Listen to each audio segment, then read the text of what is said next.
Sunday at Polaris Fashion Place. I am watching Abby twirl in her newly bought blue dress.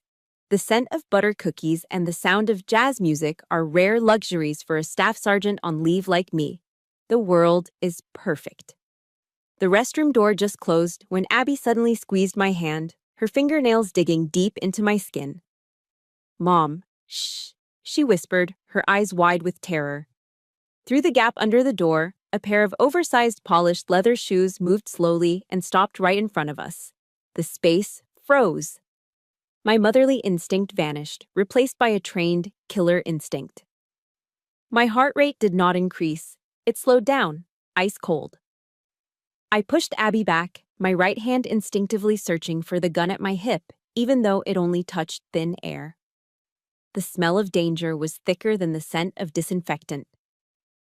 A low male voice spoke, coldly reporting over the phone. "Target acquired. Maisie Barnes's daughter. She is wearing a blue dress. He is hunting us. Who sold out my secret schedule? And why does that person want to steal the only thing that keeps me human?"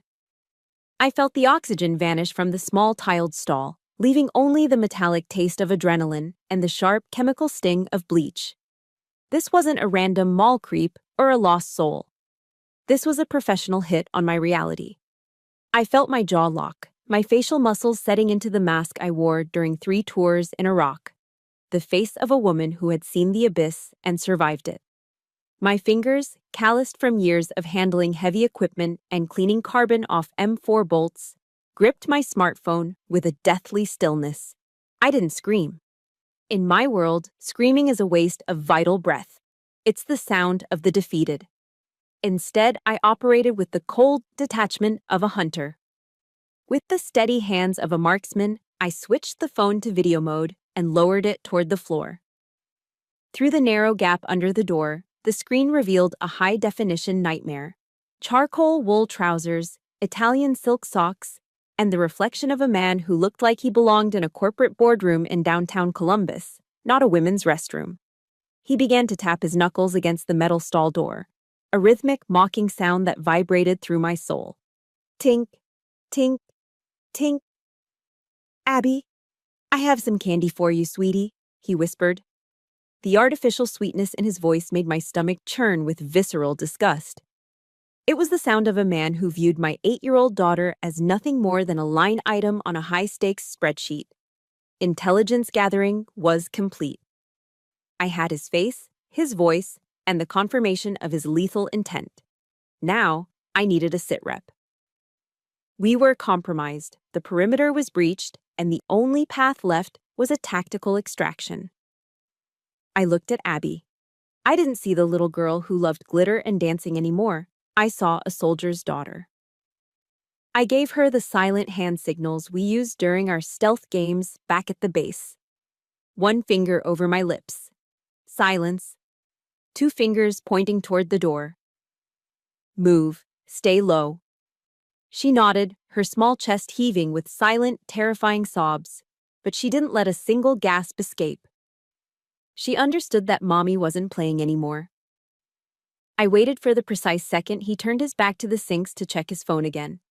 This was the window.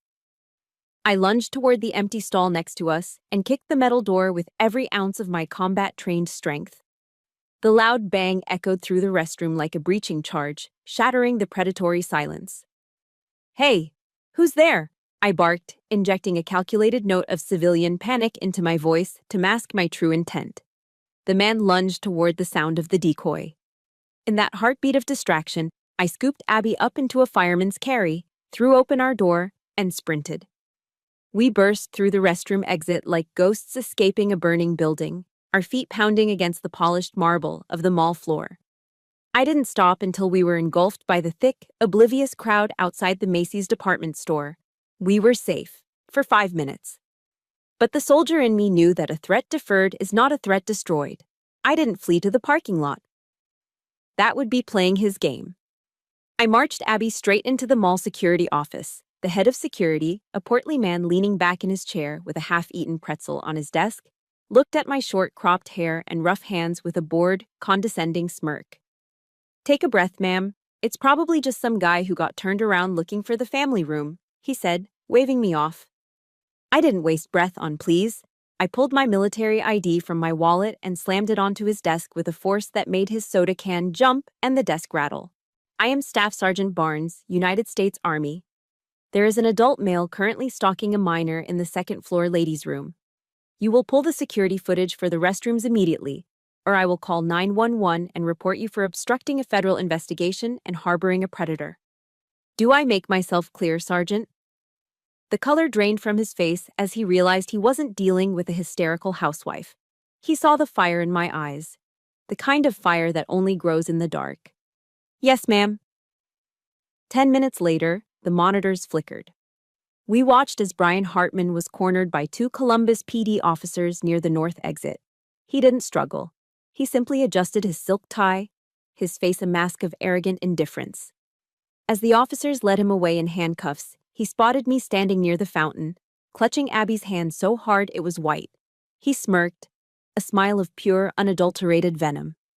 He leaned toward the arresting officer, but his eyes were locked on mine, piercing through the distance.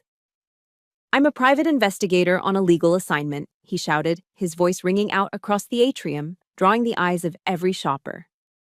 And her? He pointed a handcuffed finger at me, his voice dripping with contempt. She's no victim. She's a wild animal in a uniform. Look at her. Short hair, rough hands, smelling like grease and gunpowder. That kind of woman doesn't know how to be a mother. I'm doing that little girl a favor by getting her away from a freak like this. The words felt like a physical slap to my face. The surrounding shoppers, clutching their shopping bags and Starbucks cups, began to whisper, their eyes scanning my appearance with sudden, cold judgment. He wasn't just trying to kidnap my daughter. He was trying to assassinate my character, my service, and my very soul. He thought his money and his suit made him superior to a widow who had bled for this country. He was wrong. This was my ground, and I was going to stand it until the very end. If you feel the fire in Maisie's heart right now, if you believe that no mother should ever be judged for the uniform she wears or the sacrifices she makes for her family, please show your support. Hit the like button to stand with her, and tell us in the comments, have you ever been judged unfairly for who you are? Just type, stay strong below if you are ready to see Maisie fight back for her daughter. Your voice is her strength. The fluorescent lights of the Columbus Police Department hummed with a sterile, buzzing energy that grated against my nerves like sandpaper. I sat on a hard plastic bench, my arm wrapped tightly around Abby. We were safe, or so the paperwork said, but the air in this room felt heavy, tainted by the lingering scent of old coffee and desperation. I watched the hallway, my eyes fixed on the heavy steel door of the processing area. Then he appeared. Brian Hartman wasn't wearing handcuffs anymore. Walking beside him was a man who looked like he had stepped off the cover of a legal journal. Sharp suit, leather briefcase, and a smile that cost $500 an hour. This was the rich man's get-out-of-jail-free card. The lawyer whispered something to the desk sergeant, a brief exchange that turned the officer's professional stiffness into a submissive nod. Hartman adjusted his silk tie, his eyes scanning the room until they landed on me. He didn't look like a man who had just been caught stalking a child. He looked like a victor. He walked toward the exit, but as he passed our bench, he slowed down. He leaned in just enough for me to smell his expensive cologne, a mixture of mint and something metallic. My client is very concerned about her granddaughter's safety, Hartman said, his voice a low, oily purr. She thinks the military environment is a bit too coarse for a young lady. She thinks you're staining the girl with gunpowder. He didn't wait for a response. He just smirked and walked out into the cool Ohio night. She. My nails dug so deep into my palms that I felt the skin break. There was only one person in my world who used the word coarse to describe my life. Margaret Louise Miller, my mother-in-law. A woman who lived behind a glass wall of old money and Upper Arlington pedigree, watching the rest of the world struggle through a telescope of judgment. My phone vibrated in my pocket. I pulled it out, my heart skipping a beat when I saw the name on the screen. Mike, my late husband's younger brother. Maisie, my God, I just heard. Is Abby okay? Mike's voice burst through the receiver, sounding breathless and frantic. Too frantic. I heard there was a situation at Polaris. I'm jumping in the car right now to come get you guys. Just stay put. I froze. My internal deception indicators flashed red. I hadn't called Mike. The police hadn't released any names to the press yet. We had been in this station for less than 45 minutes. How did he know we were at Polaris? How did he know there was a situation?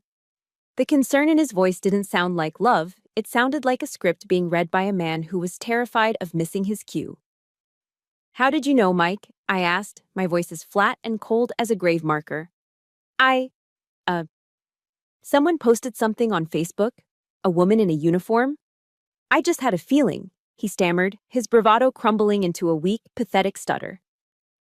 I closed my eyes, and suddenly, I wasn't at the police station anymore. I was back at the Miller estate last Thanksgiving. The dining room was a sea of white linen, fine china, and silver that had been polished by people Margaret didn't know the names of. I was sitting there in the only Class A uniform I owned, having rushed there straight from the base. Margaret sat at the head of the table, her pearl necklace gleaming like bared teeth. She hadn't looked at me once during the prayer. When the turkey was carved, she finally spoke, her voice cutting through the festive hum like a razor blade. God created women to keep the fire in the kitchen, Maisie, not to carry a rifle in the mud, she had said, her eyes fixed on my calloused hands. David's death, it was the price of your pride. You chose a career over your husband. You chose to be a soldier instead of a wife. And look where it got him. Buried in Arlington while you play hero. Mike had been sitting right next to me. He just stared into his pumpkin soup, his shoulders hunched, his silence a heavy, suffocating weight. He didn't defend me. He didn't look at his mother. He just ate his soup while she dismantled my soul in front of the entire family. General Patton once said that moral courage is the most absent characteristic in men. Looking at Mike that night, I realized he was the living embodiment of that void. Mommy? Abby's voice pulled me back to the present. She was looking up at me, clutching her worn teddy bear. Her eyes were searching mine for a lie, for a sign that everything was actually fine. What is it, sweetie? I whispered, stroking her hair. That mean man. The one in the bathroom, she hesitated, her voice trembling. He smelled like Uncle Mike's car. Like mint and those smelly cigarettes. The world tilted on its axis, mint and tobacco. It was the signature scent of the Miller men. But Mike was the only one who still smoked those imported cloves. A tiny detail, sharp as a shard of glass, pierced through the lies. Hartman hadn't just followed us, he had been sitting in Mike's car. My brother-in-law hadn't just heard about the incident, he had helped coordinate it. I looked at the phone in my hand, still glowing with Mike's missed calls. The glass wall was starting to crack, and behind it, I could see the faces of the people I once called family. They weren't coming to save us. They were coming to finish the job. I stood up, my resolve turning into a block of black ice. The hunt was far from over, but now I knew exactly who the wolves were. Mike burst into the police precinct, like a man auditioning for the role of a hero in a low-budget soap opera. Sweat beaded on his forehead, and his breathing was jagged, loud enough to echo in the sterile lobby. Maisie, Abby, thank God you're safe, he cried out, his voice cracking with a frantic energy that felt entirely manufactured. He lunged forward, his arms open as if to scoop Abby into a grand, protective embrace. I didn't think. I acted. I stepped into his path, my body becoming a solid wall of military-grade muscle and bone. I pulled Abby behind me, my hand resting firmly on her shoulder, my eyes locked onto Mike's. In the Army, we are trained to look for deception indicators, the subtle tells that the body gives when the mind is lying. I saw them all. His pupils were blown wide, a sign of a massive adrenaline spike born of fear, not love. His hands were trembling, and he pointedly avoided my gaze, looking instead at the floor tiles or the vending machine in the corner. How did you get here so fast, Mike? I asked. My voice was a flat line, devoid of the warmth he expected. I just had a gut feeling, he stammered, his lips curling into a crooked, sickly smile. Call it a sixth sense. I was just so worried. A gut feeling. Or a notification from Brian Hartman saying the plan had gone south. I didn't say a word. I just watched him squirm under the weight of my silence. The good uncle act was failing, and the stench of his guilt was stronger than the cheap cologne he used to mask his clover cigarettes. I told Mike to drive us home so I could pick up my own car. The ride back to my small suburban house was suffocating. Mike tried to fill the silence with mindless chatter about the local Buckeyes game and how dangerous the world was getting. I sat in the passenger seat, a silent observer in my own life, practicing the art of counter-surveillance. When we pulled into my driveway, Mike jumped out to open the gate. As he moved, the tail of his expensive wool coat caught on the seatbelt. A small slip of yellow paper fluttered from his pocket and landed on the floor mat. I reached down and snatched it up before he could turn around. It wasn't a grocery receipt. It was a wire transfer confirmation from a local Chase branch. The recipient, Hartman Investigative Services. The amount, $5,000. The memo line read, Project Polaris, initial retainer. My world didn't just crumble, it turned to ash. $5,000. That was the price of my daughter's safety. My own brother-in-law had paid a predator to stalk us in a public restroom. He had sold out the woman who had carried his brother's casket for 5,000 pieces of silver. I tucked the paper into my pocket, my heart turning into a block of black ice. Everything okay, Maisie? Mike asked, leaning back into the car, his face a mask of false concern. Fine, I replied, my voice as sharp as a bayonet. Just tired. Inside the house, the betrayal grew legs. I remembered the previous week when Mike had insisted on having a spare key. To water the plants when you're on night duty, sis, he had said with that boyish, trustworthy grin. I had believed him. I had let the Trojan horse through my gates. I left Abby in the kitchen with her drawing book and went straight to the living room. I began a systematic sweep of the house, looking for anything that didn't belong. My eyes landed on the mantelpiece, specifically the framed wedding photo of David and me. It was our favorite, David in his dress blues, me in my white gown, both of us looking like we had the whole world at our feet. I tilted the frame. Taped to the back, hidden behind the glass that held our most sacred memory, was a small black device, a high-gain listening bug. A tiny red light blinked once every 5 seconds, a digital eye watching my grief, recording my private conversations with my daughter and feeding them directly to Margaret Miller. He hadn't been watering my plants. He had been harvesting my life. He had turned our sanctuary, the only place where Abby felt truly safe, into a glass cage for his mother's sick amusement. The violation felt more physical than the stalking at the mall. It was a rape of my privacy, a desecration of David's memory. A moment later, Mike walked into the living room, holding a steaming box of pepperoni pizza from the parlor down the street. I got the thin crust Abby likes, he said, his innocent and cruel smile. Thought we could have a normal night. I stood in the center of the room. In my left hand, I held the $5,000 receipt. In my right, the black listening device. I didn't look at him as a sister-in-law. I looked at him as a commander looks at a traitor caught in the wire. The contempt rose in my throat, bitter as bile. A normal night, Mike? I asked, my voice barely a whisper, yet loud enough to command the air in the room. I held up the bug, the red light reflecting in my cold, hard eyes. Is this what your mother calls normal? The pizza box slipped from his hands, hitting the floor with a dull thud. The smell of melted cheese and tomato sauce filled the air, a sickening contrast to the war that had just been declared in my living room. This night was far from over, and Mike Miller was about to find out exactly what happens when you betray a soldier. If your heart is pounding with rage alongside Maisie right now, if you believe that a mother's home should be a sacred sanctuary, please hit the like button to stand with her. We want to hear from you. Have you ever dealt with a betrayal that cut this deep? Share your strength by typing "Stay Strong" in the comments below. Your interaction helps more people find Maisie's story and join her fight for justice. Let's show this family that they messed with the wrong mother. The air in the precinct's interview room was thick with the smell of floor wax and the low, incessant hum of a broken air conditioner. The detective, a man with tired eyes and a stained tie, placed a black leather briefcase on the scratched wooden table. It had been recovered from Brian Hartman's SUV. Inside, tucked between high-end surveillance equipment, was a thick, cerulean folder.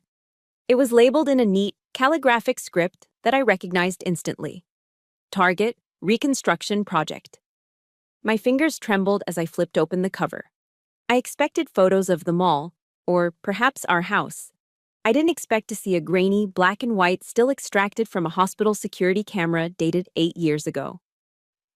It was the day I gave birth to Abby. In the photo, I was pale, exhausted, clutching my newborn daughter while David stood by my side, beaming with a pride that could light up a stadium. Beneath the photo, in my mother-in-law's elegant handwriting, was a note written in fountain pen ink. The mistake began on this day. Needs correction. A wave of nausea hit me so hard I had to grip the edge of the table. Margaret didn't see the birth of her granddaughter as a miracle. She saw the fact that Abby was born to me, a girl from a blue-collar neighborhood, a woman who wore combat boots instead of pearls, as a systemic error. A glitch in the Miller bloodline. I turned the page, and the physical violation continued. There were hundreds of photos. They had been watching us for 6 months. I saw a picture of myself collapsed on our living room sofa, still wearing my mud-caked ACUs after a 48-hour field exercise. My face was covered in camouflage grease, my eyes shut in a sleep of pure exhaustion.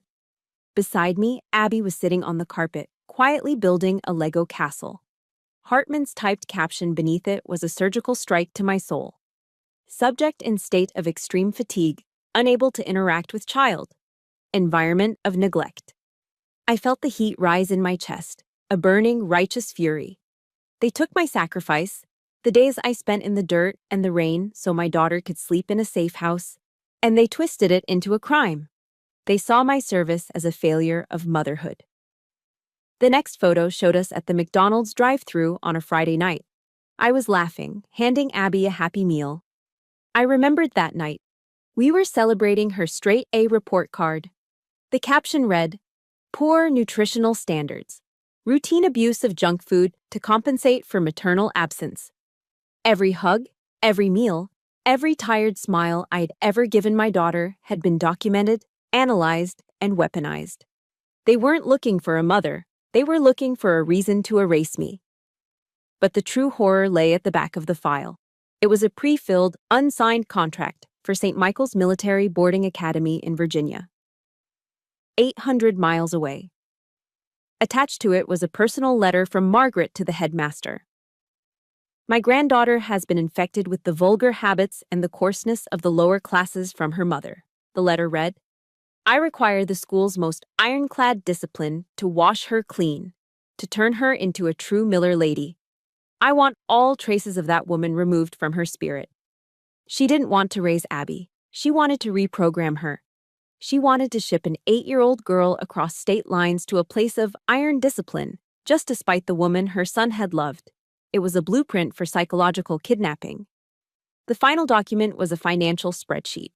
Margaret had listed my sergeant's pay, my housing allowance, and my modest savings account.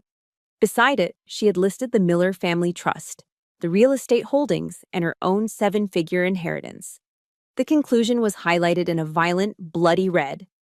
Subject lacks financial capacity to provide a standard lifestyle. Recommend using economic leverage to force an immediate surrender of parental rights. She thought my love had a price tag. She thought that because she had more zeros in her bank account, she owned the rights to my daughter's heart. She viewed my motherhood as a commercial transaction, a business deal that she could close with enough pressure. I closed the file, the blue cardboard feeling like lead in my hands. The bile rose in my throat, bitter and acidic. This wasn't the concern of a grandmother. This was a death warrant for the only family I had left. I realized then that I wasn't just fighting a legal battle. I was fighting a monster who believed that money was God and that my uniform was a badge of inferiority. Margaret Miller had spent 6 months documenting my failures. Now, she was about to find out exactly what a coarse woman from the lower classes does when you try to take her child. I tossed the high-gain listening bug and the yellow wire transfer receipt onto the coffee table. The tiny black device and the crumpled paper landed with a dry, hollow thud right next to the box of pepperoni pizza that was already growing cold in the stagnant air of the living room. It was the sound of a judge's gavel coming down in a silent courtroom. Mike jumped as if I had fired a warning shot over his head. The blood drained from his face instantly, leaving his skin a sickly, translucent gray. Maisie, I can explain, he stammered, his voice thin and reeking of desperation. I raised my hand, a sharp horizontal motion that cut the air between us. It was a gesture of absolute command, the kind I used on the range to halt a firing line. Mike's mouth snapped shut. You aren't explaining a damn thing, Mike, I said. I didn't yell. I didn't have to. My voice was a low, resonant vibration, cold enough to frost the windows. You are going to confess. Sit down. I pointed to the armchair opposite me. I stood perfectly still, my feet shoulder-width apart, my hands clasped loosely behind my back. In the military, we call this command presence. I let the silence stretch, heavy and suffocating, until the only sound in the room was the ragged, uneven rhythm of Mike's breathing. He sat down slowly, his body hunching inward, shrinking until he looked like a small, frightened child caught in a lie he couldn't outrun. Why? I asked. One word. A single syllable that demanded an accounting for his soul. Mike bowed his head, and the first sob escaped him. A weak, pathetic sound. Tears began to track through the stubble on his cheeks, but these weren't tears of remorse. They were the tears of a coward who had been cornered. Mom said, "She said you weren't stable, Maisie," he sobbed, his voice trembling as he tried to wrap himself in the blanket of his mother's manipulation. "She told me your job was too dangerous. She said if you died in some desert halfway across the world, Abby would be left with nothing. She told me she just wanted what was best for the girl." I felt a cold, jagged laugh rise in my throat, but I didn't let it out. I just looked at him with pure, unadulterated contempt. What was best for her, Mike? Hiring a man to stalk an 8-year-old in a public restroom? That's what you call best? Or was it the plan to ship her off to a boarding school 800 miles away where she wouldn't remember the sound of my voice? Are you a complete idiot or just a goddamn sociopath? I moved closer, leaning down until I was inches from his face, forcing him to smell the gunpowder and the grit that Margaret so despised. I needed to shatter the delusion he had built to protect his fragile ego. I needed him to see the filth he had allowed into my home. I did it for David, Mike suddenly wailed, his voice rising in a desperate, high-pitched plea. He wanted me to protect this family. He would have understood. That was the breaking point. The mention of my husband's name coming out of his mouth felt like a physical violation. I stood up abruptly, walked to the fireplace mantel, and snatched the framed photo of David in his captain's dress blues. I didn't set it down. I shoved it directly into Mike's line of sight, inches from his watery eyes. "Don't you ever mention his name with that filthy mouth again," I hissed, my words sharp as a bayonet. "David died protecting the freedoms you're using to spy on his widow. He died for honor. He died for loyalty. Do you think he'd be proud of you right now, Mike? Do you think he'd look at his little brother and see a man? If David were standing in this room, he wouldn't be explaining things to you. He'd be throwing you out of this house with his bare hands." Mike crumbled. He put his face in his hands and began to weep uncontrollably, his shoulders shaking with the weight of his own insignificance. The image of his hero brother was the final blow that crushed his remaining defenses. "Tell me the truth, Mike, all of it, before I call the military police and have them drag you out of here in front of Abby." Through the gasping sobs, the ugly, naked truth finally bled out. She promised that if I helped her get full custody, she'd give me control over Abby's trust fund. I'm in deep, Maisie. I owe over $50,000 to an offshore gambling site. They were threatening to come to the office. I needed the money. I just needed the money. I stood frozen, the silence in the room suddenly deafening. $50,000. That was the price of a mother's heart. My mother-in-law hadn't just used Mike's weakness. She had bought it. She had turned my own family into a mercenary force to steal my daughter's future so she could pay off a coward's gambling debts. A wave of visceral disgust washed over me, stronger than any fear I'd felt at the mall. This family wasn't just broken, it was a rotting corpse. Margaret Miller had spent $50,000 to buy a son's betrayal, and Mike had sold his soul for a pile of digital poker chips. I looked at Mike, recoiling as if from a poisonous snake. "Get out," I said, my voice barely a whisper. "Take your pizza and your lies and get out of my house before I lose whatever mercy I have left." Mike didn't argue. He scrambled to his feet, stumbling over the pizza box, and fled into the night. I stood alone in the center of my violated sanctuary, clutching David's photo to my chest. The first battle was over, but the war for Abby had only just begun. The morning sun crawled through the blinds of the county sheriff's office, casting long, barred shadows across the floor that looked like a cage. I was already there, sitting in a wooden chair with my spine straight as a bayonet. I wasn't wearing civilian clothes today. I was in my Class A dress uniform, the fabric crisp, the creases sharp enough to cut, and the medals on my chest gleaming with the weight of every sacrifice David and I had ever made. Then, the door opened and the air in the room died. Margaret Louise Miller didn't walk in. She made an entrance. She was draped in a tailored Chanel suit the color of a winter storm. A multi-strand pearl necklace resting against her throat like a polished yoke. She moved as if she owned the very air we breathed, followed closely by a man in a $3,000 suit. A lawyer known in Columbus as the Shark for his ability to make truth disappear. She didn't look at me. To Margaret, I was just part of the furniture, a piece of low-class debris to be swept away. She sat down, crossing her legs with a rustle of expensive silk, and looked directly at the sheriff. "Sheriff Thompson," she began, her voice a practiced melody of upper-class concern. "I'm here to demand the immediate release of my investigator and to file a formal complaint. My daughter-in-law—" She flicked a manicured hand in my direction without turning her head. "Used physical intimidation to threaten my son last night. She is a violent woman, Sheriff. A byproduct of her environment." She was flipping the script. She was turning my defense of my home into an act of thuggery. "I am merely a worried grandmother," Margaret continued, her voice trembling with a well-rehearsed tremor. "My granddaughter is living in a cramped apartment that reeks of gunpowder and sweat. Her mother is gone for weeks at a time, playing soldier in some godforsaken desert. Abby needs stability. She needs culture. She needs class." She leaned forward, the diamond on her finger catching the light and flashing like a warning beacon.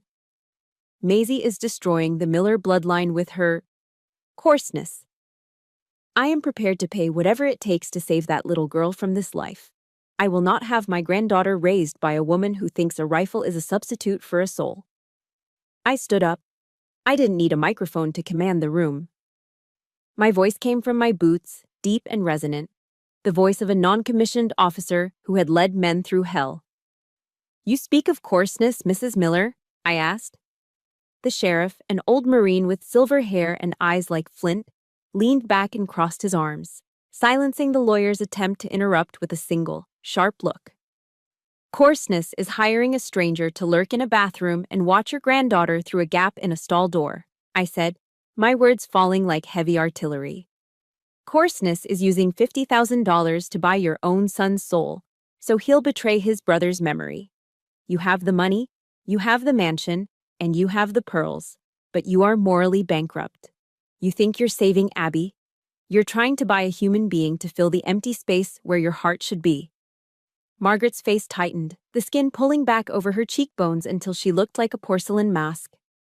"Class is something you are born with, Maisie. It is not something you can earn with a few pieces of tin on your chest." "These pieces of tin," I said, gesturing to my medals, "were earned in the arena. They were earned with blood, sweat, and the kind of grit you couldn't imagine in your wildest nightmares. Teddy Roosevelt once spoke of the man who is actually in the arena, whose face is marred by dust and sweat. That's me. I've been in the arena for my country, and I'm in the arena for my daughter. You? You're just a spectator in a Chanel suit, throwing stones from the sidelines." The room went silent, so quiet I could hear the clock on the wall ticking away the seconds of Margaret's reign. The door opened again. A social worker stepped in, holding Abby's hand. This was the moment I had gambled everything on. I had insisted that Abby speak for herself. Margaret's eyes lit up with a predatory gleam. She stood up, spreading her arms wide. Abby, darling, come to Grandma. We're going to go get some ice cream, and then we'll look at your new room at the academy. It has a view of the gardens. Abby stopped. She looked at the grandmother who offered her gardens and ice cream, and then she looked at me, her mother, standing in a uniform that smelled of starch and duty. Abby didn't run to the pearls. She shrunk back, tucking herself behind my leg, her small hand gripping my trousers so hard her knuckles turned white. No, Abby said. Her voice was small, but it cut through Margaret's polished facade like a diamond through glass. Grandma, you made Uncle Mike cry. You made my mommy sad. I don't want to go to a school with a garden. I want to stay in my house. I want my mommy. Margaret stood frozen, her arms still open in a grotesque parody of a hug. For the first time in her life, her money was worthless. Her power was an empty shell. Her low-class daughter-in-law had something that all the Miller millions could never buy: the unconditional love of a child. If you felt the power in Abby's voice just now, if you believe that a mother's love is worth more than all the gold in the world, please hit the like button. This is the moment Maisie has fought for, and she needs to know you are standing with her. Tell us in the comments. What would you say to someone who tried to buy your family? Type justice below if you are cheering for Maisie and Abby right now.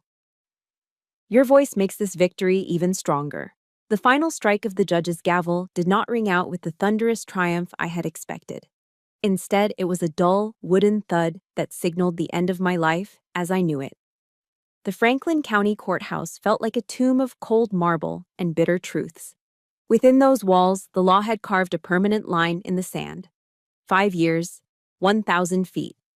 That was the distance Margaret Louise Miller was now legally required to maintain between her venom and my daughter's soul. I watched as the court officers escorted her out. She didn't scream or fight. A woman of her standing wouldn't dream of such a vulgar display in public. She simply straightened her Chanel jacket, her movements stiff and robotic. But as she passed me, she turned her head just enough for me to see her eyes. They were the eyes of a rattlesnake whose fangs had been pulled, full of a quiet, concentrated hatred that promised the war was far from over. Behind her, Mike drifted like a ghost. His head bowed so low I could only see the crown of his hair. He was a man who had lost everything: his brother's legacy, his sister-in-law's trust, and his own dignity, all for a gambling debt he could never truly repay. The drive back to our suburban home in the outskirts of Columbus was silent. The evening rain began to fall, a soft rhythmic patter against the windshield that sounded like muffled tears. When we stepped inside, the air in the apartment felt different. It was lighter without the hidden microphones and the heavy shroud of Margaret's surveillance, yet it was also hauntingly empty. The space seemed to have expanded, the walls stretching further apart as if mocking my sudden solitude. Abby went straight to her room, but her usual laughter was missing. I began to move through the house with a frantic, desperate energy. I grabbed a large black trash bag and started in the living room. I moved toward the corner where Mike's gifts were piled: the expensive remote-controlled cars, the plush bears with their plastic, unblinking eyes, and the bright Lego sets he used as bribes. I threw them into the bag, one by one. Each dull thunk against the plastic was a reminder of a lie. I needed to purge this sanctuary. I needed to scrub the scent of mint and clover cigarettes from the curtains until only the smell of home remained. By the time I finished, my hands were shaking and my breath was coming in jagged, uneven gasps. I was a staff sergeant. I had led troops through sandstorms and mortar fire, yet cleaning out a child's playroom felt like the hardest mission I had ever undertaken. I realized then that the obstacle was indeed the way. The pain of this isolation was the price of our freedom. Later that night, the house was submerged in a thick, velvety darkness. I was drifting towards sleep when I felt a small weight press against my side. Abby crawled under my duvet, her small body shivering despite the warmth of the house. She clung to me as if I were the only solid thing left in a world made of smoke. "Mommy," she whispered, her voice thick with unshed tears. "Are Grandma and Uncle Mike bad people?" The question felt like a bayonet to the chest. How do you explain the complexities of greed and generational trauma to an 8-year-old girl? I stroked her hair, staring up at the ceiling where the shadows of the oak trees outside danced like monsters. They aren't all bad, honey, I said, choosing my words with the precision of a sniper. But they let bad thoughts lead them down a dark path. Sometimes people get so lost in their own selfishness that they forget how to love the right way. To keep you safe, we have to stay away from that darkness. We have to be our own light.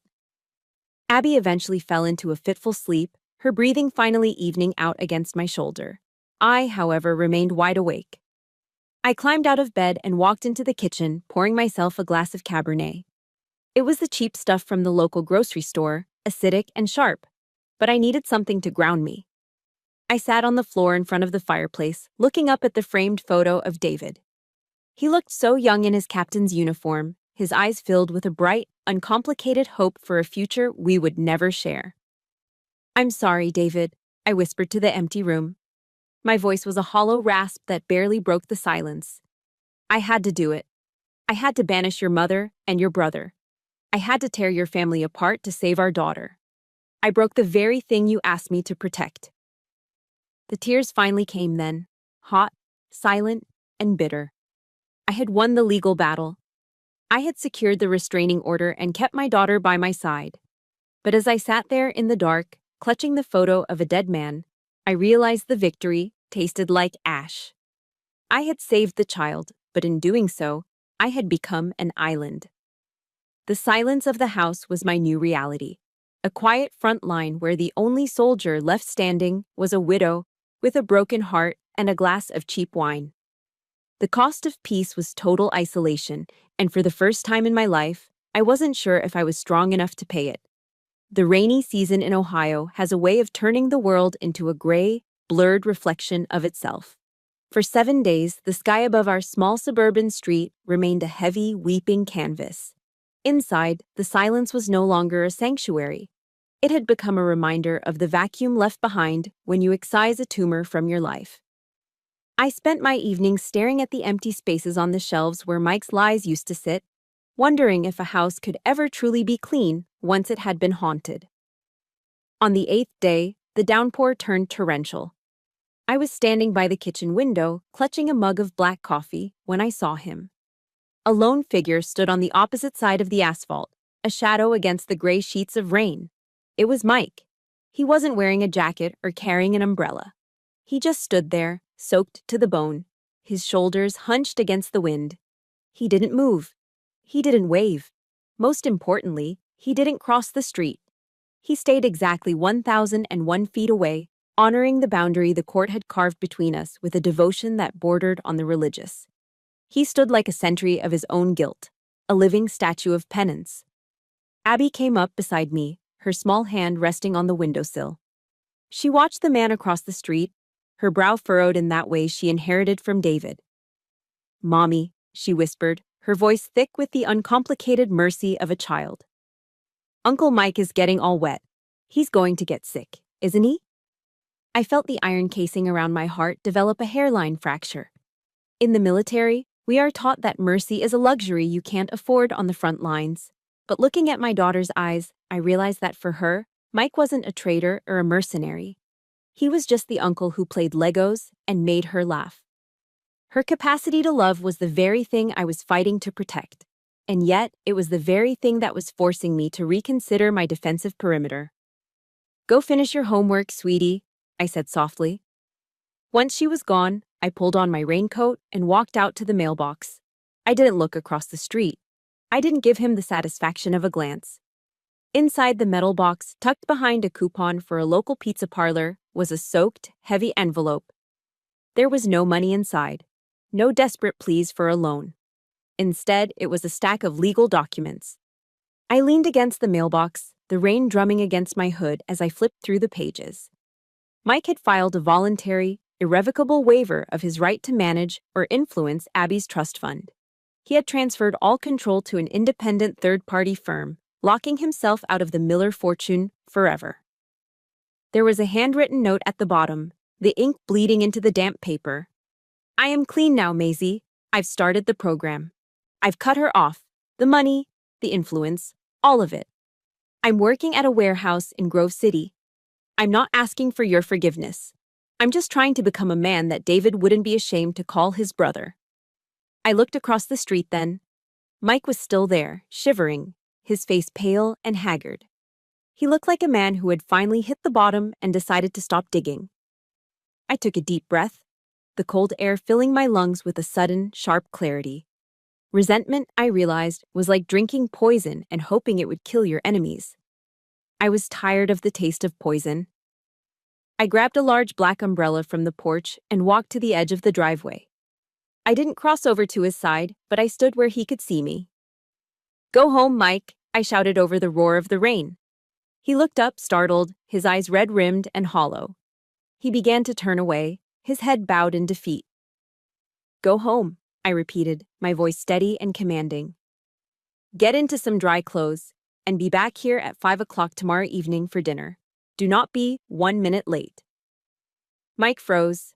He looked back at me, his mouth slightly open, as if he were witnessing a miracle he didn't deserve. "Maisie, do you mean it? You're giving me a chance?" I tightened my grip on the umbrella. "This is not a second chance, Mike. This is probation. You want to be Abby's uncle? You earn it, every single day. You will provide a weekly accounting of your sobriety and your employment. You will be honest about everything. One more lie, one single, tiny deception, and you are gone from our lives forever. Do I make myself clear?" "Crystal," he choked out, a sob breaking through his voice. The following evening, the doorbell rang at exactly 4:55.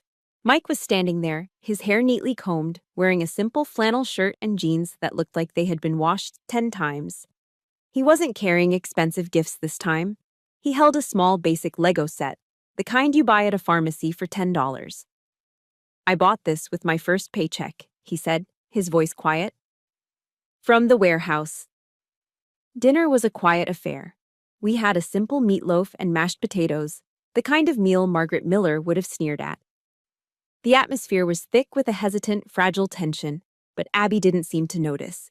She prattled on about her science project, her voice filling the gaps in our conversation like gold leaf in a cracked vase. I watched Mike as he listened to her. He didn't look like a pawn or a coward anymore. He looked like a man who was finally learning the weight of his own skin. He laughed at one of her jokes, a genuine, light-hearted sound that I hadn't heard from him in years. He wasn't the Uncle Mike who brought the world to her feet.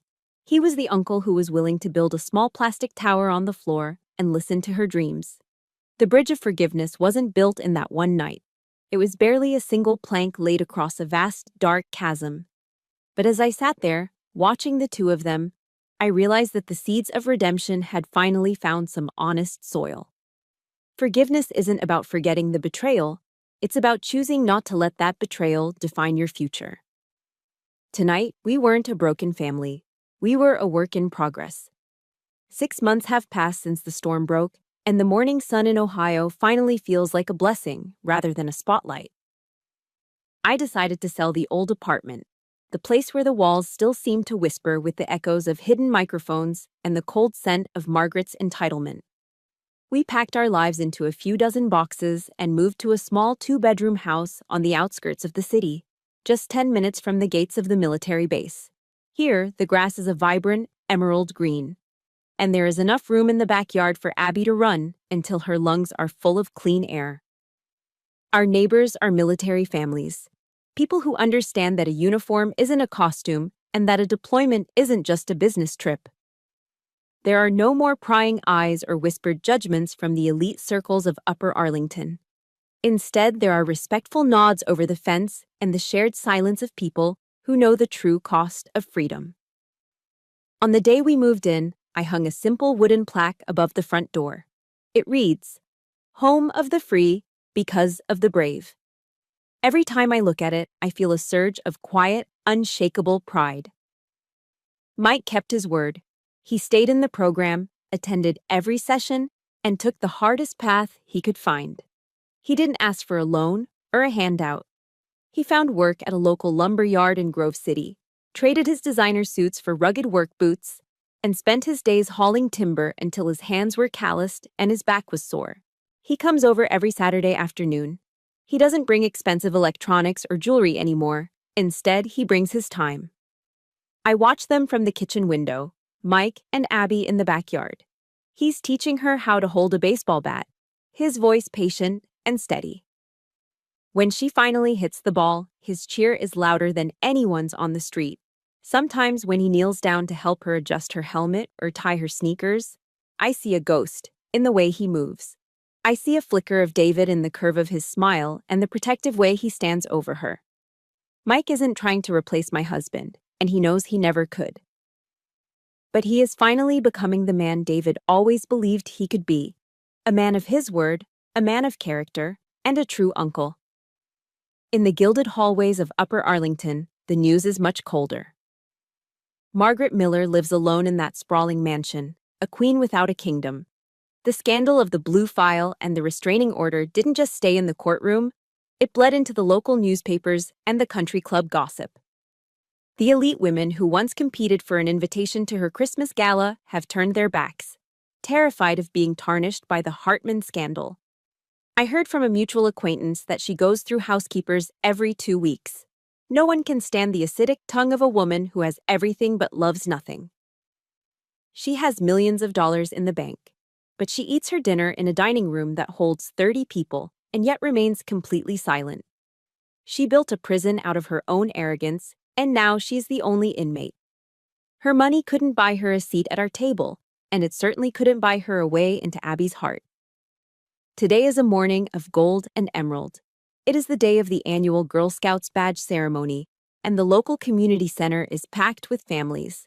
I'm standing in the front row, wearing my dress uniform, my posture perfect and my heart hammering against my ribs, with a joy I haven't felt in years. Abby stands on the stage, her small face radiant with confidence. She isn't the frightened little girl who hid behind my legs at the mall anymore. She is a leader. When the troop leader calls her name to receive her first badge for courage and confidence, Abby steps forward and gives a crisp, military salute that she's been practicing for weeks. The crowd erupts in applause. Beside me, Mike is holding up his phone, filming every second. I can see the moisture in his eyes, the raw emotion of a man who realized that the most precious things in life don't come in a Chanel box. We've survived the winter. We've fought the monsters, both in the shadows and in our own bloodline. As we walk out of the center and into the bright Ohio spring, Abby grabs my hand and Mike's hand, swinging her arms between us. I look up at the sky, feeling the warmth on my face. Family, I've realized, isn't just about the blood that flows through your veins. It's about the people who are willing to stand in the arena with you when the world is throwing stones. It's about the people who fight for you when you're tired and the people who love you enough to tell you the truth. We are a new unit now, a different kind of deployment.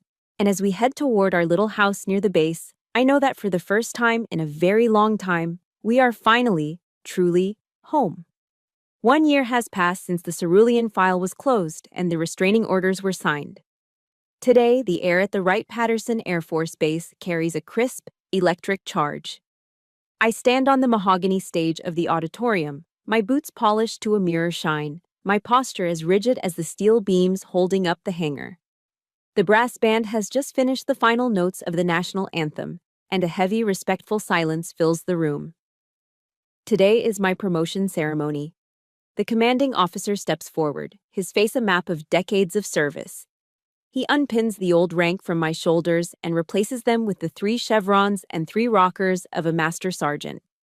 It is a weight I have carried in my soul for years, but feeling the physical metal on my uniform makes it real. This isn't just a military milestone. It is a victory for every night I spent balancing a rifle and a diaper bag.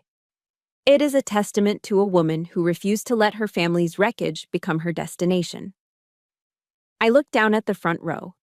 There is no Chanel suit in the audience, no pearls, no cold stares, no lawyers in $3,000 suits. Instead, I see Abby, her eyes wide with a mixture of awe and love. Beside her sits Mike, looking healthier than I have ever seen him. He wears a simple button-down shirt and a quiet smile of genuine pride. They are my unit. They are the survivors of the storm. I step up to the podium. In the military, we are taught to keep our speeches short and our intent clear. I look out at the sea of uniforms, young men and women who are just beginning their journey, and I decide to speak from the heart of a mother. There is a common myth in our society, I begin, my voice projected with the clarity of a drill instructor and the warmth of a parent. People say that a woman cannot have it all. They say you cannot serve your country with excellence while serving your children with devotion. They say the military is no place for a mother. I stand before you today as Master Sergeant Maisie Barnes to tell you that they are wrong. We do not fight in spite of our children. We fight because of them. We endure the mud, the sand, and the silence of deployment so that our children can sleep in houses where the only sound is the wind in the trees. Motherhood isn't a distraction from duty. It is the ultimate motivation. Love is the greatest force multiplier we have. The applause that follows is not the polite clapping of a social gala. It is a thunderous roar, a rhythmic beating of palms that shakes the very floorboards. I see several young female soldiers in the back rows, their faces wet with tears, nodding in a silent recognition of a truth they finally heard out loud. After the ceremony, the auditorium empties, leaving only the three of us in the fading light. Abby runs up the steps and throws her arms around my waist, burying her face in the starch of my uniform. I pick her up, feeling the solid, precious weight of her. I take off my service cap, the one with the silver eagle, and place it on her head. It's far too big, sliding down to her eyebrows. But she stands tall, her chin tucked in a perfect imitation of a soldier. "Mommy," she says, her voice ringing with a new kind of steel. "When I grow up, I want to be just like you. I want to be a soldier." I kneel down until we are eye to eye, adjusting the cap so she can see the world clearly. "No, Abby," I say, my voice a soft, fierce whisper. "Don't be like me. Be better than me. Be stronger than I ever was. Be smarter, be kinder, and never let anyone tell you that your value is written in a bank ledger. I didn't leave you $1 million trust fund or a mansion on a hill. I'm leaving you something much more permanent. I'm leaving you the legacy of your own name. I'm leaving you the knowledge that you are a Barnes and we do not break." She nods, a solemn understanding passing between us that transcends her 9 years of life. I realized then that I had successfully defended the only fortress that truly mattered. Margaret Miller had tried to buy my daughter's future, but I had given Abby something that could never be seized by a court or sold by a coward: her own self-respect.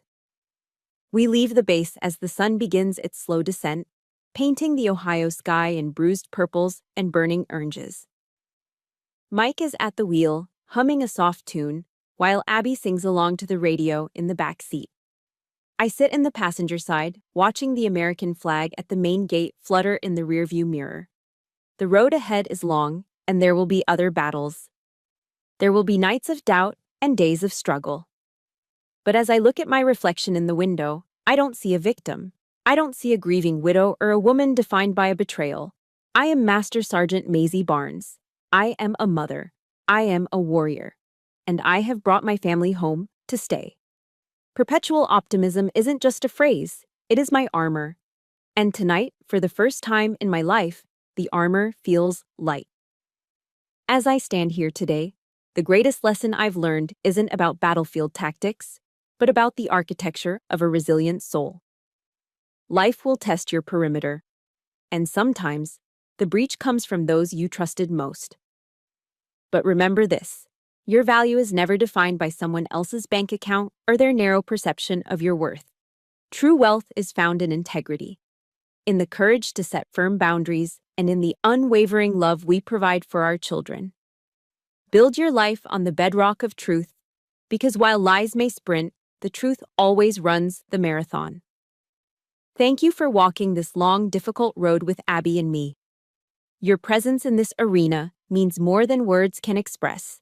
If this story touched your heart or reminded you of your own strength, please hit the like button and subscribe to our channel to join our growing community of warriors. I want to hear your voice. What does family mean to you after everything we've witnessed? Share your thoughts or simply type "true strength" in the comments below to stand with us. Together, we prove that no one can break a heart built on honor.